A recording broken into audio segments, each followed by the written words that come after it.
Back in the early 90s, I worked down in Pima County, down along the border, and even back then we were seizing quite a few prescription drugs from the border crossings. Due to Arizona sharing a border with Mexico, it and other neighboring states struggle with trafficking and abuse problems more than U.S. averages. This inconvenient truth makes for some of Arizona's smaller counties to have a prescription drug abuse problem comparable to, if not bigger than, the most densely populated areas in the U.S. With the drugs being moved through Coconino County in northern Arizona along the I-40, some of them are dropped off in the above-average-sized Arizona town of Flagstaff. This town of 52,000 people are exposed to these drugs. In addition to abusers finding legal drugs from dealers, users are obtaining medications by working around the prescribing system, tricking doctors, pharmacists, and even family members. By just its location alone, Flagstaff may have a drug problem lurking in the dark. I've been approached a number of times, either at the bars or at parties, and a few times I've taken that pill just because I'm drunk. I'm like, yeah, sure, why not? Or my knees are hurting and I don't got any of mine, so I'll take one. But there's people going around every bar asking what you want. Even walking down the street with my friends, out of nowhere, someone will grab me by the shoulder and ask me if I want to buy something. It's like, I didn't even look at you or gesture towards you, and you're asking me. So accessibility is pretty easy up here, I think. In your professional opinion, is there a problem with the abuse of legal drugs such as prescription medications on the NAU campus? I do think there's a problem with it.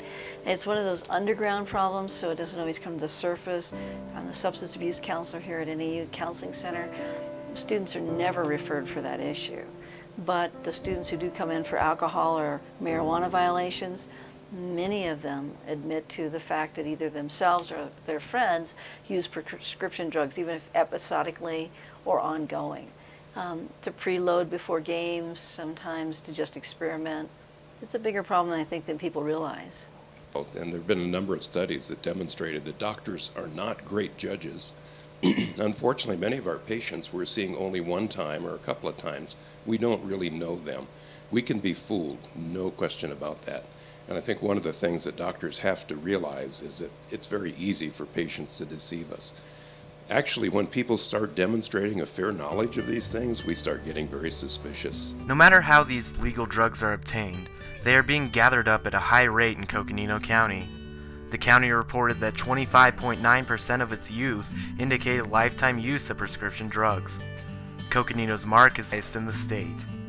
The count is nearly 4 points higher than the state average.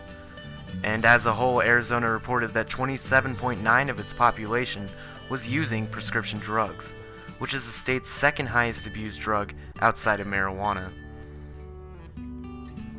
Nationally, Arizona has the U.S. average beat, and as the problem goes unnoticed, these rates are continuing to rise.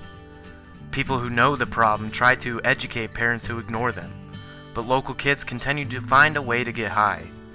Doctors and pharmacists alike are working together to tie up the loose ends, yet there may be way too many loose ends to tie up. With so many ways around the slippery system, the system itself needed some help. In 2007, the U.S. Department of Justice allotted 22 states more than $6 million to fight prescription drug abuse by implementing monitoring programs that would act as watchdogs over pharmacies. Arizona was one of the states to receive money from monitoring systems, and since 2007, figures have only slightly been on the rise. Maybe this new system offers a little hope to those that live in a nation that seem to have a quick fix for everything. But until society fights and acknowledges the abuse of legal drugs, like it does with illegal substances, it is likely Generation RX will only grow, and more of the nation's youth will flock toward the medicine cabinet. Society today has gone, we've lost the values of the old, of building things up from the ground, and I don't know, I don't know what I'm trying to say with this, but yeah, everyone's just looking for the quick fix these days. They don't really want to put the time into educating or either promoting self-help.